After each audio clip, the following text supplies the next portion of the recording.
Sejarah bahasa Indonesia mengalami perkembangan di Nusantara.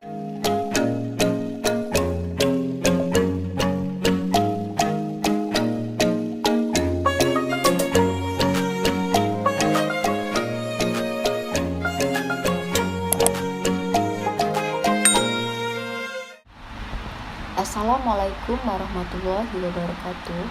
Perkenalkan, nama saya Tria Apriani dari Prodi D3 Keperawatan dengan NIM 14 40 12 12 80 40. Puji dan syukur marilah kita panjatkan kehadirat Allah Subhanahu wa taala, di mana pada hari ini kita dapat menyaksikan video ini dalam keadaan sehat walafiat. Baiklah, di sini saya akan menyampaikan sedikit pidato tentang pandangan saya terhadap bahasa Indonesia. Dari sejarah bahasa Indonesia itu berawal dari bahasa Melayu yang disahkan menjadi bahasa persatuan itu kepada Sumpah Pemuda di tahun 1928. Perkembangan bahasa Indonesia didorong oleh kebangkitan nasional, di mana di dalamnya terdapat peranan-peranan penting pada kegiatan politik, perdagangan, surat kabar maupun memodernkan bahasa Indonesia. Tidak berhenti begitu saja, sejarah bahasa Indonesia mengalami perkembangan di Nusantara itu semakin pesat, apalagi dengan sifat terbukanya membuat bahasa Indonesia menyerap kata-kata dari bahasa lain, baik bahasa daerah maupun dari bahasa asing. Bahasa Indonesia mengalami penyempurnaan dalam pengejaannya. Bahasa Indonesia memiliki peranan, fungsi, dan kedudukan bahasa Indonesia. Bahasa Indonesia sebagai bahasa nasional, di dalam kedudukannya sebagai bahasa nasional, bahasa Indonesia berfungsi sebagai lambang kebangsaan, lambang identitas nasional, alat pemersatu berbagai suku bangsa, dan alat penghubung antar daerah dan antar budaya. Kemudian bahasa Indonesia sebagai lambang kebangsaan nasional, fungsi ini sebagai mencerminkan nilai-nilai sosial budaya yang mendasari rasa kebanggaan. Seluruh suku bangsa di Indonesia harus memiliki rasa kebanggaan berbahasa nasional. Atas dasar kebanggaan inilah bahasa Indonesia harus dipelihara dan dikembangkan. Bangsa Indonesia memiliki bahasa Indonesia harus merasa bangga menggunakan bahasa Indonesia secara baik dan benar. Bahasa Indonesia mempunyai peranan yang signifikan terhadap peningkatan sumber daya manusia, terutama pada generasi muda. Namun dewasa ini, generasi muda Indonesia dengan mudahnya terbawa arus westernisasi. Mereka terlalu ringkih dan rapuh dalam menerima pengaruh kebudayaan Barat yang tanpa mereka sadari akan melunturkan apa yang selama ini menjadi identitas mereka, yaitu bahasa. Hal ini tidak akan terjadi jika generasi muda memiliki sikap dan pandangan yang positif terhadap bahasa itu sendiri. Bahasa Indonesia di era modern ini cenderung kurang diminati penuturnya, terutama di kalangan muda. Dalam tataran informal, generasi muda di perkotaan lebih memilih menggunakan bahasa gaul, prokem, dan slang. Bahkan fenomena ini sudah merambah di hampir seluruh perdesaan di Pulau Nusantara. Namun sebaliknya, mereka lebih sering menggunakan bahasa asing, terutama bahasa Inggris dalam konteks yang formal. Jikapun mereka menggunakan bahasa Indonesia, presentasinya jauh lebih sedikit bila dibandingkan dengan penggunaan bahasa asing. Oleh sebab itu, generasi muda Indonesia harus dapat bersikap bijaksana dalam menyikapi bahasa yang tumbuh berkembang di masyarakat. Terdapat tiga bahasa dalam kehidupan masyarakat, yaitu bahasa daerah, bahasa Indonesia, dan bahasa asing. Bahasa daerah sebagai bahasa leluhur merupakan warisan yang tak ternilai harganya Bahasa Indonesia sebagai alat pemersatu perbedaan suku sekaligus lambang kebanggaan bangsa yang mencerminkan nilai-nilai sosial budaya yang mendasari rasa kebangsaan.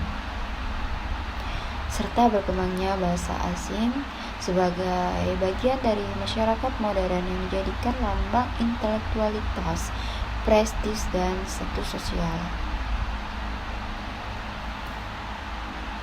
Generasi muda Indonesia lebih sering menggunakan bahasa asing, terutama bahasa Inggris daripada menggunakan bahasa Indonesia.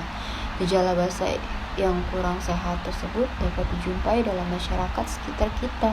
Banyak generasi muda yang fasih menggunakan bahasa Inggris dan cenderung melupakan bahasa nasionalnya. Namun sebaliknya, tidak sedikit dari mereka yang menggunakan bahasa Indonesia secara terus-menerus dan cenderung melupakan bahasa daerah yang menunjukkan identitas dari mana mereka berasal. Sebagai contoh, kita sering menjumpai masyarakat yang menggunakan bahasa Inggris, namun ketika diminta dalam menggunakan bahasa Indonesia, seringkali mereka tidak dapat menggunakannya dengan kaidah-kaidah yang berlaku. Dalam hal peningkatan kualitas SDM, generasi muda diharapkan lebih bisa berkompromi terhadap berbahasa yang sudah ada maupun yang sedang berkembang. Dengan demikian, bahasa Indonesia, bahasa nasional, dan bahasa asing dapat berjalan beriring dan mempunyai peranan seimbang dan proporsi masing-masing dalam pencapaian iptek dan tanpa harus kehilangan jati diri mereka.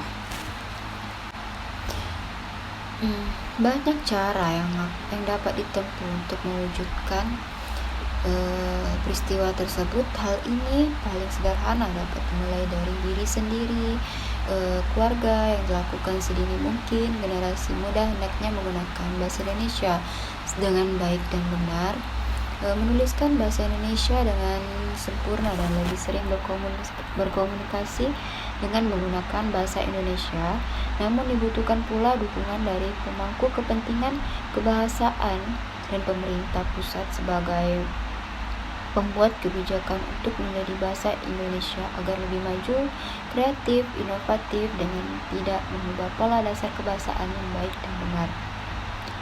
Bahasa Indonesia merupakan bahasa yang bersifat terbuka terhadap pengaruhnya teknologi informasi dan penggunaan bahasa asing, terutama bahasa Inggris, sehingga penggunaan bahasa Indonesia dapat meningkatkan penguasaan iptek dan kualitas SDM, sekaligus mengembangkan dan melestarikan bahasa Indonesia.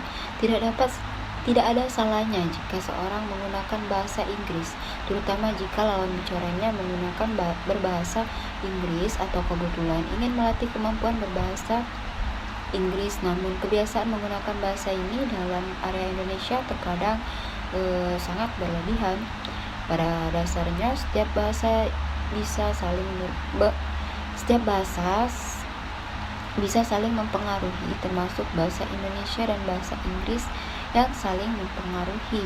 Namun, bahasa Indonesia tidak akan berkembang dan lestari jika penggunaannya tidak menghormati dan mencintainya. Bahasa yang didukung oleh rakyatnya akan menjadi bahasa yang stabil dan kuat, begitu juga dengan rakyat yang setia dengan bahasanya. Maka bahasa tersebut akan memperkuat jati bangsa dan dikenal oleh bangsa lain karena menjadi bagian dari bangsa Indonesia. Hal tersebut secara langsung akan memperkuat fondasi suatu bangsa Indonesia. Dengan demikian, generasi muda Indonesia harus bisa bersikap adil terhadap bahasa Indonesia itu sendiri. Generasi muda diharapkan dapat menempatkan diri pada situasi dan kondisi yang dapat dalam berbahasa. Jangan biarkan bahasa Indonesia terbenam di perut ibu pertiwi. Sekian pidato dari saya. Jika ada kesalahan dalam ucapan kata, saya minta maaf. Kepada Allah saya mohon ampun. Semoga bermanfaat. Sebelumnya saya ucapkan terima kasih. Wassalamualaikum warahmatullahi wabarakatuh.